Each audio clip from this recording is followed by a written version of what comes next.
السلام علیکم ورحمۃ اللہ وبرکاتہ۔ ناظرین گرامی، سورہ فاتحہ قرآن مجید کی وہ عظیم الشان صورت ہے جس کی خود قرآن اور احادیث میں بہت سارے فضائل مذکور ہے۔ چنانچہ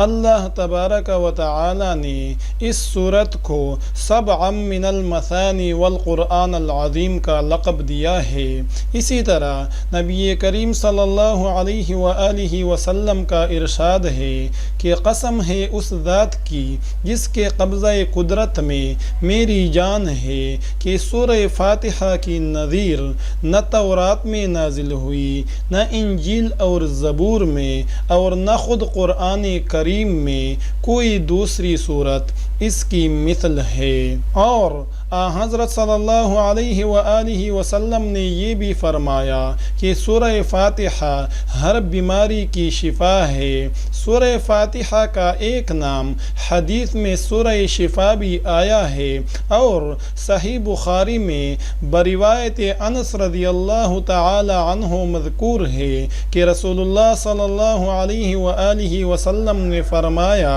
کہ قرآن کریم کی سب سورتوں میں عظیم ترین سورت الحمدللہ رب العالمین ہے۔ ناظرین گرامی، سورہ فاتحہ 7 آیتوں پر مشتمل ہے، جن میں سے پہلی 3 آیات میں اللہ تعالی کی حمد و ثنا ہے، اور آخری 3 آیتوں میں انسان کی طرف سے دعا و درخواست کا مضمون ہے جو رب العزت نے اپنی رحمت سے خود ہی انسان کو سکھایا ہے، اور درمیانی ایک آیت میں دونوں چیزیں مشترک ہیں، کچھ حمد و ثنا کا پہلو ہے، کچھ دعا و درخواست کا۔ صحیح مسلم میں بروایت حضرت ابو ہریرہ رضی اللہ عنہ منقول ہے کہ رسول کریم صلی اللہ علیہ وآلہ وسلم نے فرمایا کہ حق تعالی نے فرمایا ہے کہ نماز یعنی سورہ فاتحہ میرے اور میرے بندے کے درمیان 2 حصوں میں تقسیم کی گئی ہے، نصف حصہ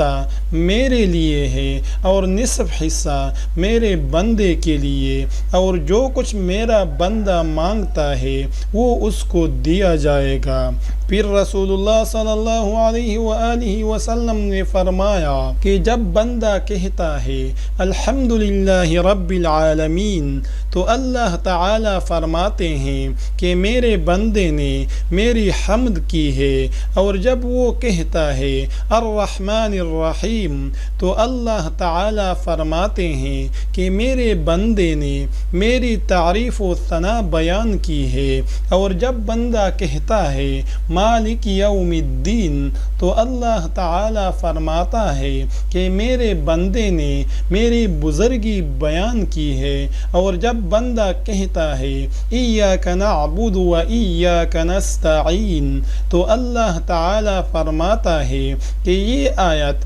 میرے اور میرے بندے کے درمیان مشترک ہے، کیونکہ اس میں ایک پہلو حق تعالی کی حمد و ثنا کا ہے اور دوسرا پہلو بندے کی دعا و درخواست کا۔ اس کے ساتھ یہ بھی ارشاد ہوتا ہے کہ میرے بندے کو وہ چیز ملے گی جو اس نے مانگی۔ پھر جب بندہ کہتا ہے اہدنا الصراط المستقیم آخر سورت تک تو حق تعالی فرماتا ہے کہ یہ سب میرے بندے کے لیے ہے، اور اس کو وہ چیز ملے گی جو اس نے مانگی۔ اللہ تبارک و تعالی سے دعا ہے کہ ہم سب کو عمل کرنے کی توفیق عطا فرمائے۔ السلام علیکم ورحمۃ اللہ وبرکاتہ۔